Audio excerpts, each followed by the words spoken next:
신앙의 회복을 위하여 라는 제목으로 이번 주와 다음 주 2주 동안 우리가 2018년도 후반기를 승리하기 위해서 어떻게 해야 될 것인가 우리가 시작하는 이 시점에 필요한 말씀이 아닐까 싶습니다. 여러분, 신앙을 회복함으로 이제 밤 남은 2018년도 승리하시는 여러분 되시기를 주님의 이름으로 축원합니다.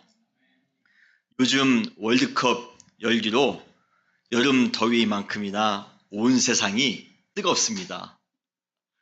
지난주 한국이 세계 랭킹 1위이며 지난 대회 우승국인 독일을 이기는 파란을 일으켰습니다.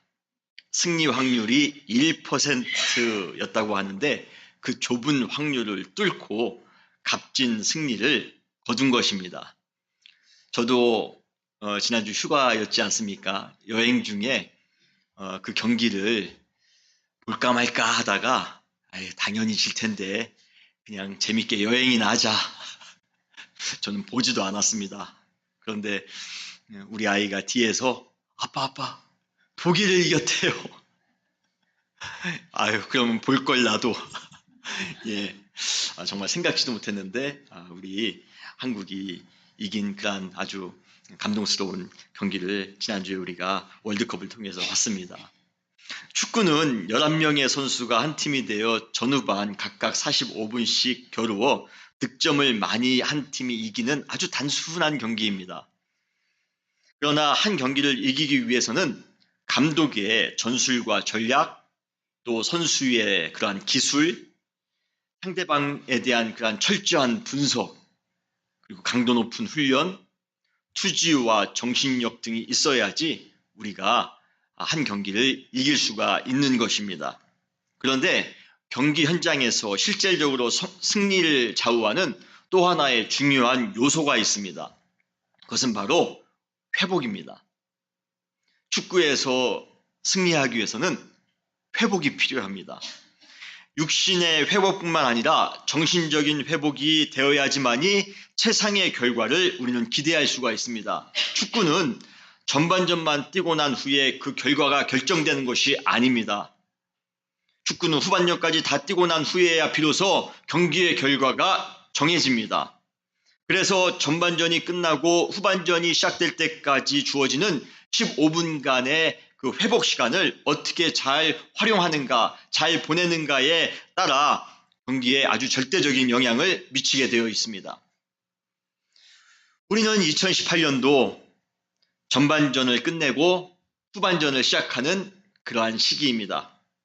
전반전의 결과가 만족스러우신 분도 계시겠지만 반대로 되돌리고 싶을 만큼 후회스러운 분도 아마 이 자리에 계실지 모릅니다. 그러나 결과가 좋았다고 해서 교만할 것도 없고 자만할 것도 없습니다. 그리고 좋지 않았다고 해서 실망할 필요도 없습니다. 왜입니까? 아직 올해가 다 끝난 것이 아니기 때문입니다. 앞으로의 6개월은 지금까지의 기분 좋은 결과를 아주 바닥까지 끌어내릴 수 있는 그러한 시간이기도 하면서 동시에 절망스러웠던 그 결과를 최상의 것으로 끌어올릴 수 있는 그러한 시간이 될 수도 있기 때문입니다. 그래서 우리는 최선을 다해서 또 후반전을 살아가셔야 됩니다. 2018년도에 후반전을 시작하는 지금 이 시점에서 한 가지 절대적으로 필요한 것이 있다면 그것은 회복입니다. 전반전을 잘 뛰었는데요. 그래도 여러분 잘 회복하시고 후반전을 뛰면 우리에게 승산이 있습니다. 우리가 승리할 수 있습니다. 육신적으로, 정서적으로, 영적으로 회복되기만 한다면 올해 우리는 기대 이상의 기적과 같은 성과를 얻을 수 있게 될 것입니다. 여러분 믿으십니까? 오늘은 여러분들과 더불어 회복에 대해서 말씀드리기를 원합니다. 우리 시대의 가장 중요한 키워드는 바로 회복입니다. 회복이라는 단어가 이 시대의 키워드인 이유는 무언가 아직 지금 잘 돌아가고 있지 않다는 것, 그리고 피곤함이 가중되어 있다는 것을 암시합니다. 여러분, 건강한 사람에게는 회복이라는 단어가 굳이 필요하지 않습니다. 왜냐하면 건강하다는 것 그 자체가 회복된 상태이기 때문입니다. 그러나 중환자실에 있는 사람, 수술을 받은 지 얼마 안 되는 사람에게 있어서 회복은 얼마나 필수적인지 모릅니다. 회복이라는 단어가 시대의 키워드가 됐다는 것은 지금 우리가 살고 있는 이 시대 안에 문제가 가득하다는 것, 사회가 지금 코마 상태에 있다는 것을 의미합니다. 요즘 한국 사회를 묵상할 때마다, 아니 지금 우리가 살고 있는 이 이민 사회를 묵상할 때마다, 그리고 우리가 살고 있는 지금 이 현대를 살아가고 있는 많은 사람들을 생각할 때마다 얼마나 회복이 절실하게 필요한지 모릅니다. 지금까지 수십 년 동안 수많은 공동체들은 멈추지 않을 것 같은 기차처럼 거침없이 질주하기에 바빴습니다. 그런데 무엇 때문인지 지금은 한 발짝 나아가는 것도 왜 이렇게 버거운지 모르겠습니다. 우리 공동체 안에 쌓인 이 피로감이 아주 가득 차 있습니다. 그런데 더 큰 문제는 무엇입니까? 그냥 단순히 미래가 잘 될 것이라 라고 낙관적으로 생각하는 사람들은 많이 있지만 지금 시대가 아무리 버거웠고 피로감이 많이 쌓여 있어도 그래도 그냥 미래는 잘 될 것이야. 낙관적으로 생각하는 사람들은 많이 있지만 회복을 부르짖는 사람은 없다는 것이 지금 현재의 가장 큰 문제입니다. 모든 것이 올바른 방향으로 잘 돌아가고 있다면이야 무엇이 문제가 있겠습니까? 잘 돌아가고 있으면서 낙관적으로 생각하면 무슨 잘못이 있겠습니까? 그러나 회복이 필요한 때에 무턱대고 낙관만을 말하는 것은 무책임한 것이며 동시에 의무태만입니다. 여러분, 우리는 지금 가장 회복이 필요한 시기를 살아가고 있습니다. 삶의 무게에 찌들어 피곤하게 살아가고 있는 한 명의 개인에서부터 시작하여 무능하기 짝이 없는 정치인들이 모인 정당들, 본래의 기능을 전혀 하지 못하고 있는 학교들, 영적 능력이 매우 부족해 보이는 교회들,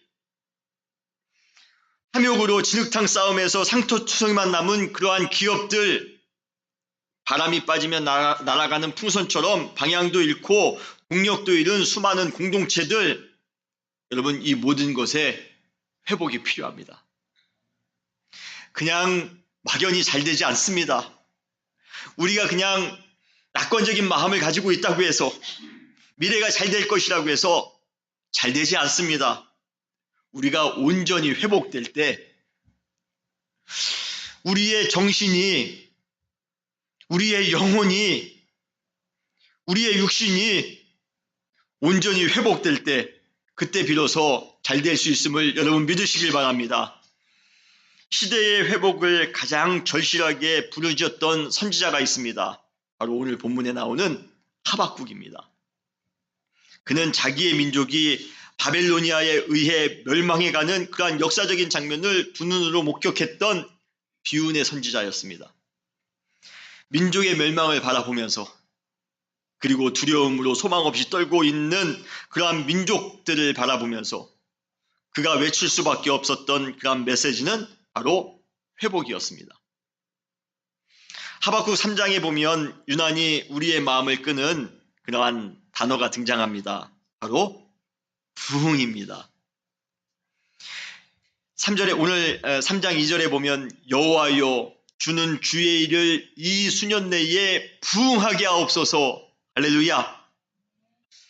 우리는 부흥이라는 단어를 참 좋아합니다. 지난주에도 우리가 중보기도를 하는 공동체에 부흥이 찾아옵니다 하면서 부흥에 대해서 제가 잠깐 말씀을 드렸습니다만 우리 참 부흥이라는 단어 좋아합니다. 그래서 우리의 가정에 부흥이 있을지어다, 우리의 공동체에 부흥이 있을지어다, 교회가 크게 부흥할지어다 라는 말을 들으면 기분이 좋습니다. 경제적인 관점에서 큰 것이나 많은 것을 본능적으로 좋아하는 우리는 이 단어를 들을 때 단순히 수적인 팽창 정도만 떠오릅니다. 그래서 부흥이라고 하면 개인적으로 돈을 많이 벌어 큰 부자가 되는 것, 큰 집을 사고 좋은 집을 사는 것을 부흥이라고 생각합니다. 교회적으로도 성도의 수가 늘어나는 것, 100명이 되고 1000명이 되는 것, 그리고 큰 건물을 짓는 것을 부흥이라고 생각합니다. 그러나 그것이 진정한 부흥일까요? 그것이 정말 성경에서 말하는 부흥일까요? 오늘 본문에 나오는 이 구절에서 말하는 그 부흥의 정확한 의미는 바로 회복입니다. Revival, Restore, 회복입니다. 비록 지금 이스라엘이 국가의 멸망이라는 비극적인 상황 속에 처해 있지만 하나님께서 반드시 자신의 민족을 회복하시고 새롭게 세워 나갈 것이라는 믿음이 이 부흥이라는 단어에 포함되어져 있습니다. 비록 우리 역시 원하지 않는 상황 속에서 많은 고갈을 경험하며 답답하고 곤고한 삶을 살아간다 할지라도 여러분, 우리가 부흥을 맛보기만 한다면, 우리가 회복을 맛보기만 한다면 우리의 인생은 또 한 번 승리할 수 있을 것입니다. 그래서 우리는 지치고 힘든 순간 부흥을 경험해야 됩니다. 전반전을 마치고 후반전을 승리하기 원한다면 올 한 해 2018년도를 마지막 승리하며 마감하기를 원한다면 여러분, 우리는 부흥을 경험해야 됩니다. 회복을 경험해야 됩니다. 우리 은혜교회 사랑하는 성도님들, 올 한 해 또 한 번 진정한 회복을 경험하시며 진정한 부흥을 경험하시는 여러분 되시기를 주님의 이름으로 축원합니다. 그렇다면 부흥의 은총, 이 회복의 은혜를 누리기 위해 그래서 올해 남은 후반기를 그리고 궁극적으로 우리의 남은 인생을 승리하기 위하여 우리에게 필요한 것은 무엇일까요? 또 한 번 진정으로 회복되기 위해 부흥하기 위해 우리에게 진정으로 필요한 것은 무엇입니까? 세 가지인데요. 이번 주에 두 가지, 다음 주에 한 가지를 말씀드리겠습니다. 첫 번째로 우리가 남은 후반전을 승리하기 위하여 첫 번째 필요한 것은 바로 긍휼의 삶을 살아야 합니다. 다시 따라합시다. 긍휼의 삶을 살아야 합니다. 히브리어로 긍휼이라는 단어는 항상 두 가지 존재 하에서 사용되어집니다. 첫 번째 존재는 절대로 부족한, 아주 하나도 없이 부족합니다. 그래서 자기 스스로의 힘으로 채울 수 없는 곤고한 상황 한가운데 있다는 것을 의미합니다. 그 부족함을 극복하기 위해 내가 할 수 있는 일이 하나도 없을 때 우리는 이 긍휼이라는 단어를 사용합니다. 사업이 지금 부도일보 직전입니다. 그런데 내가 할 수 있는 게 하나도 없습니다. 자녀에게 지금 문제가 생겼는데도 불구하고 내가 그 자녀를 위해서 할 수 있는 게 하나도 없습니다. 지금 못 고칠 병에 걸렸는데 의사도 못 고친다는데 제가 뭘 할 수 있겠습니까? 내가 할 수 있는 것이 하나도 없습니다. 여러분, 이때 사용하는 단어가 바로 긍휼입니다. 그리고 두 번째 전제는 내가 할 수 있는 것이 하나도 없지만, 그리고 나에게 너무나 많은 부족함이 있지만 오직 하나님만이 해결해 줄 수 있다라는 그러한 믿음입니다. 그래서 긍휼의 기도를 드리는 사람은 제일 먼저 자신의 한계를 솔직히 인정합니다. 한마디로 말해 겸손하다는 것이에요. 험블 마인드를 갖습니다.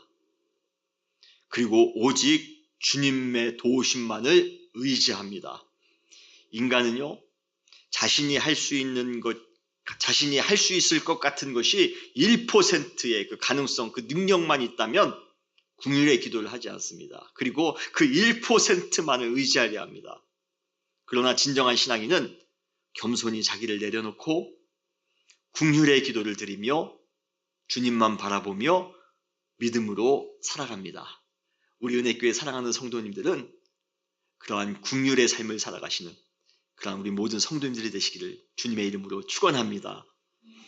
그러한 대표적인 사람이 누구입니까? 바로 마가복음 10장에 나오는 소경 바디메오입니다. 소경 스스로의 능력으로 자신의 눈을 뜰 수 있는 가능성은 여러분 제로입니다. 0%입니다. 그 소경 바디메오가 얼마나 많은 의사를 찾아갔겠습니까? 얼마나 많은 약을 먹었겠습니까? 그런데 그 눈이 안 떠집니다. 내가 할 수 있는 것이 하나도 없더라는 것입니다. 바디메오 역시 그 사실을 누구보다도 더 잘 알고 있었습니다. 그리고 더 나아가 그는 더 한 가지 제대로 알고 있는 그러한 한 가지 사실을 가지고 있었습니다. 알고 있었습니다. 그것은 바로 자신의 문제는 오직 하나님의 능력으로만 해결이 가능하다라는 것이었습니다. 예수님께서 자기의 주변을 지나가신다라는 소식을 듣자마자 그는 필사적으로 예수님께 부르짖습니다. 그 내용이 마가복음 10장 47절에 나옵니다. 이 바디메오가 예수님이 지나간다는 소식을 듣고 그분에게 지금 아주 부르짖고 있습니다. 다윗의 자손 예수여, 다윗의 자손 예수여, 나를 불쌍히 여기소서. 나를 불쌍히 여기소서. 여기에 나오는 불쌍이라는 단어가 바로 하박국이 사용한 긍휼과 아주 정확하게 일치하는 단어입니다. 불쌍히 여겨달라는 바디메오의 외침은 자신의 부족을 인정하고 내가 할 수 없음을 인정하고 주님, 내가 할 수 있는 것은 1%도 없습니다. 인정하고 겸손히 하나님의 능력만을 의지하겠다라는 진실한 신앙 고백입니다. 하나님께서는 교만한 우리의 마음을 꺾으시는 경우가 종종 있습니다. 그러나 반면에 우리의 연약함을 멸시하는 경우는 절대로 없습니다. 오히려 우리의 연약함을 회복해 주시기를 원하는 분이 하나님이십니다. 그래서인가요? 자신을 완전히 낮추고 하나님께 긍휼을 구하며 나아오는 바디메오를 향해 예수님께서는 이렇게 말씀하십니다. 마가복음 10장 52절에 가라, 내 믿음이 너를 구원하였느니라 하시니 그가 곧 보게 되어 예수를 길에서 따르니라. 할렐루야. 눈이 떠졌을 때 그때 바디메오의 심정이 어땠을까요? 그 마음에 엄청난, 할렐루야죠. 엄청난 부흥을 느꼈을 겁니다. 엄청난 인생의 회복을 느꼈을 겁니다. 여러분, 하나님은 상한 갈대를 꺾지 아니하시며 꺼져가는 등불을 끄지 아니하시는 하나님이십니다. 하나님은 상한 심령을 절대로 멸시하지 아니하시는 분이십니다. 그분을 향해 진실한 긍휼의 기도를 드리시는 여러분 되시기를 바랍니다. 우리의 힘으로 불가능한 모든 것이 우리를 긍휼히 여기시는 주님의 은혜로 가능케 됨을 여러분 믿으시길 바랍니다. 여러분, 바디메오가 눈을 뜬 것 이상의 놀라운 일들이 긍휼의 기도를 들으며 겸손히 주님만을 의지하며 살아가시는 여러분 삶 가운데 충만히 넘칠 줄 믿습니다. 그런데 오늘 하박국 3장 2절에 보면 아주 대조되는 두 단어를 발견하게 됩니다. 첫 번째는 진노입니다. 두 번째는 긍휼입니다. 지금 하박국과 그의 민족이 처한 현실은 거의 진노에 가까운 수준입니다. 오늘 본문 하박국 3장 16절로 17절에는 그 진노의 농도가 어떠한지를 예측할 수 있도록 돕는 다양하고 생생한 표현들로 아주 가득 차 있습니다. 오늘 여러분 하박국 3장 16절로 17절에 보시면 내가 들었으므로 내 창자가 흔들렸고 그 목소리로 말미암아 내 입술이 떨렸도다. 무리가 우리를 치러 올라오는 환난 나를 내가 기다림으로 썩이는 것이 내 뼈에 들어왔으며 내 몸은 내 처소에서 떨리는도다. 아주 지금 부들부들 떨립니다. 공포심에 완전히 사로잡혀 있습니다. 이것이 진노의 날입니다. 그러면서 또 이렇게 고백합니다. 비록 무화과 나무가 무성하지 못하며 포도나무에 열매가 없으며 감람나무에 소출이 없으며 밭에 먹을 것이 없으며 우리의 양이 없으며 외양간에 소가 없을지라도. 이 구절은 한마디로 하박국과 이스라엘은 회복 불능의 상태라는 것입니다. 회복할 수 있는, 그들 스스로 회복할 수 있는 그러한 가능성이 1%도 안 됩니다. 그러나 더 안타까운 것은 이 진노를 돌이킬 수 있는 방법이 그들에게는 없습니다. 무화과 나무가 다시 무성하게 되는 것, 포도나무에 열매가 맺히는 것, 감람나무에 소출이 생기는 것, 밭에 먹을 것이 풍성해지는 것, 이 어느 것 하나 우리의 힘으로 가능한 것이 하나도 없습니다.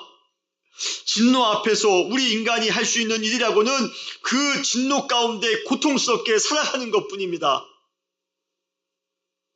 그런데 우리 주위에 수많은 사람들이 이러한 진노의 삶 가운데 살아가고 있다는 사실이 여러분 끔찍하지 않습니까?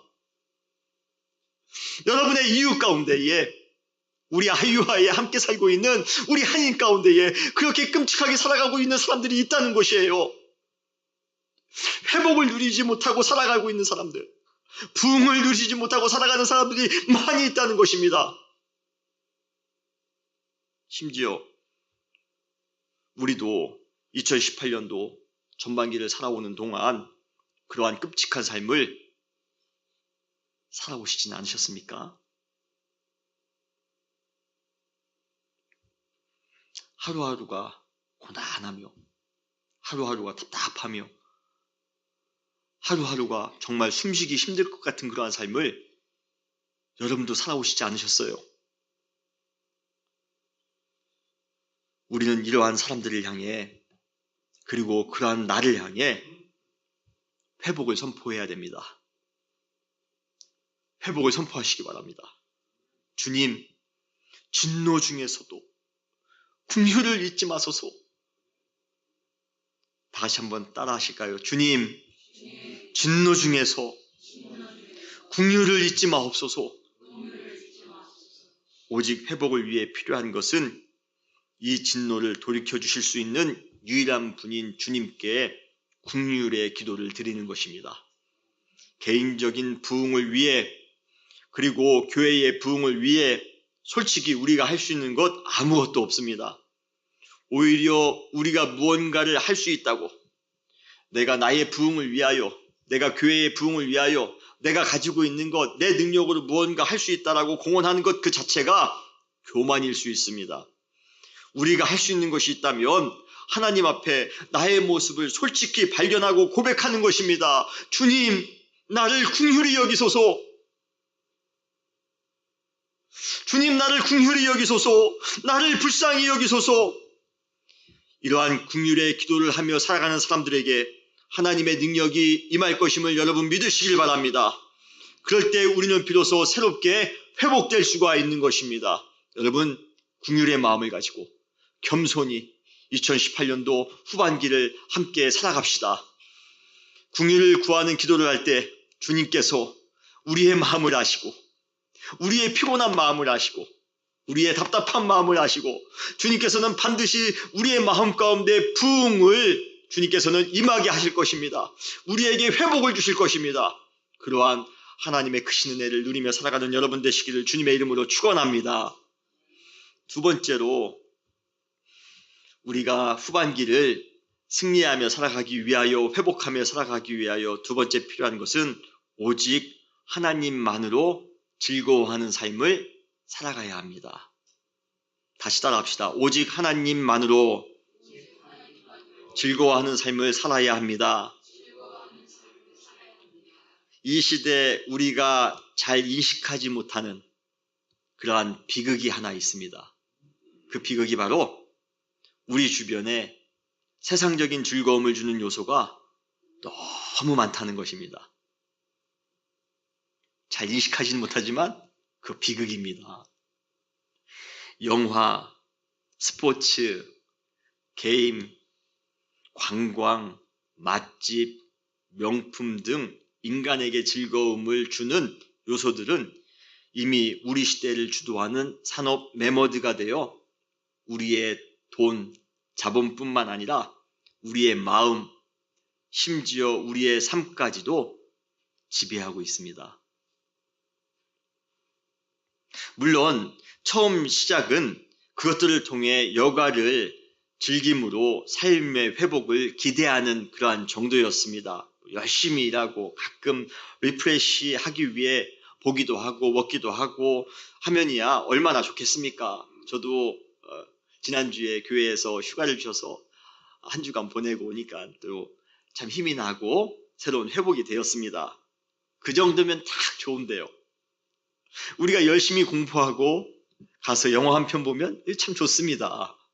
그 정도까지만 하면 좋은데 도가 지나쳐 이제 그러한 즐거움에 중독되어 그것을 하기 위해 더 피곤하게 살아가는 역설적인 오류를 범한다는 것입니다. 더 심각한 것은 우리가 정해놓은 그러한 세상의 즐거움의 리스트에 하나님은 찾아볼 수 없다는 것이에요. 신앙은 찾아볼 수 없습니다. 세상에 주는 그러한 즐거움에 너무 깊숙이 도취된 나머지 하나님으로부터 말미암아 주어지는 즐거움은 매일같이 무시하며 살아갑니다. 그것이 우리 시대의 비극입니다. 그러나 인생의 진정한 행복은 하나님으로 말미암아 즐거워할 때 비로소 가능한 줄 믿으시길 바랍니다. 하박국은 이 사실을 정확하게 알고 있었습니다. 오늘 본문 하박국 3장 17절에 보면 여러 가지 항목이 나옵니다. 무화과 나무도 나오고 포도나무, 감람나무, 밭에 먹을 것, 소와 양. 이것은 지금까지 모든 인간이 추구했던 즐거움의 대상이었습니다. 그래서 우리는 포도나무가 무성하면 좋았습니다. 무성하지 않으면 우리는 힘들어했습니다. 어려워했습니다. 우리는 그러한 것들이 풍성하면 인생이 즐겁다고 생각했고 그러한 것들이 없으면 인생은 비참하다고 생각했습니다. 지금도 이러한 것에 의해 즐거움과 비참함을 하루에도 수없이 넘나들며 인생을 살아가고 계신 분들이 이 자리에 계실 것입니다. 돈이 있을 때는 참 즐거웠는데 돈이 없으니 참 비참합니다. 좋은 집에 살 때는 즐거웠는데 조금 전세로 내려오니까 조그만 집에 살게 되니까 왜 이렇게 처량해 보이는지 모르겠습니다. 자녀가 의도대로 살아갈 때는 얼마나 즐거웠습니까? 그런데 자녀가 조금만 속썩이면 정말 지옥과 같은 이러한 지옥이 없습니다. 그런데 어느 날 이런 생각을 해본 적이 있습니다. 바로 그러한 인생을 반복해서 살면서 정말 이러한 인생이 진정으로 즐거운 인생일까? 조금만 가지고 있으면 즐거워하고 조금만 없으면 비참하고 생각하고 그러한 것을 매일같이 반복하는 그러한 인생이 정말 즐거운 인생일까? 생각해 보았습니다. 그럼에도 불구하고 우리는 세상이 주는 그러한 즐거움을 쉽게 포기하지 못하며 끝끝내 살아갑니다. 세상에서 주는 즐거움 없이 살아가는 것에 대한 막연한 두려움이 아직도 우리에게 있기 때문입니다. 돈이 주는 즐거움을 추구해 보았지만 오히려 돈이 괴로움을 주는 대상이 되더라는 것을 우리가 깨닫게 됩니다. 그런데도 불구하고 그렇다고 해서 돈이 없이 살아가는 것에 대한 두려움으로 인해 돈의 욕심을 포기할 수도 없습니다. 이것이 세상의 즐거움이 가져다주는 혹독한 딜레마입니다. 있으면 좋을 것 같은데 막상 있어도 즐거움이 없습니다. 그런데도 포기할 수 없습니다. 그래서 또 우리는 그것을 추구하며 살아갑니다. 이것이 딜레마입니다. 독배인 줄 알면서도 그것을 마시면 즐거울 것이라 스스로에게 체면을 걸며 마십니다. 그러면서 우리의 영혼은 서서히 죽어갑니다. 그렇다면 세상의 즐거움을 뛰어넘는 다른 즐거움은 없을까요? 우리는 무화과 나무, 포도나무 그 열매로만 즐거워해야 됩니까? 다른 것으로 즐거워할 수 없습니까? 세상적으로 볼 때 오늘 하박국 3장 17절에서 만나는 이 하박국처럼 불쌍한 사람은 없습니다. 있는 것보다 없는 것이 훨씬 더 많은 비참한 삶의 주인공이 이 하박국입니다. 그에게 있어서 세상의 즐거움은 단 1%도 찾아볼 수 없습니다. 다 없다는데요. 무화과 나무도 없고 포도나무도 없고 소도 없고 양도 없습니다. 그럼에도 불구하고 지금 그에게는 이 세상의 어떠한 즐거움과도 비교할 수 없는 즐거움으로 가득 차 있습니다. 그 이유가 무엇 때문입니까? 바로 하나님으로부터 말미암은 즐거움을 그가 소유하고 있기 때문입니다. 17절까지 내용은 참 암담한 분위기 그 자체입니다. 그런데 그 분위기가 18절에 가서 아주 극적으로 반전이 됩니다. 18절, 나는 여호와로 말미암아 즐거워하며 나의 구원의 하나님으로 말미암아 기뻐하리로다. 할렐루야. 주님으로 말미암아 누리는 즐거움이 우리의 모든 회복의 근원임을 여러분 믿으시길 바랍니다. 무화과 나무에 그 열매가 없어도 좋습니다. 포도나무 열매 없어도 좋습니다. 외양간에 소가 없어도 좋습니다. 우리의 양이 없어도 좋습니다. 주님 한 분만으로 충분합니다. 주님 한 분만으로 나의 모든 만족입니다. 그러한 고백을 하며 살아가시는 여러분 되시기를 주님의 이름으로 축원합니다. 세상의 것으로 우리의 마음이 회복될 것이라 여러분 기대하지 마시기 바랍니다. 돈이 있어도, 명예가 있어도, 지식이 있어도 그것이 우리의 마음을 즐겁게 할 수 없습니다. 좋은 집에 살아도, 좋은 차를 타고 다녀도, 좋은 포지션에 위치한다 할지라도 우리의 마음을 즐겁게 하는 것이 아닙니다. 여러분 속지 마시기 바랍니다. 오직 우리 안에 주님의 은총이 가득 차는 순간, 우리 안에 하나님의 평강이 넘쳐나는 순간,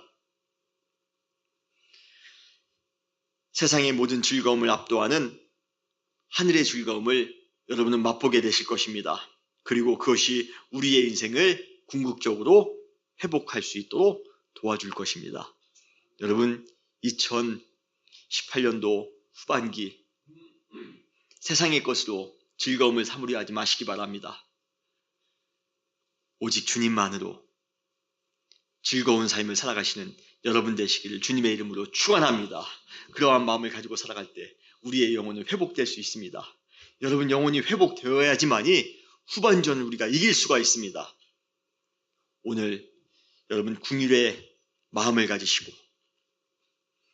그리고 주님만으로 말미암아 기뻐하심으로 진정한 회복, 진정한 부흥을 경험하시기를 바랍니다. 그래서 2018년도 후반전을 승리하시는 여러분 되시기를 주님의 이름으로 축원합니다. 다시 기도하시겠습니다.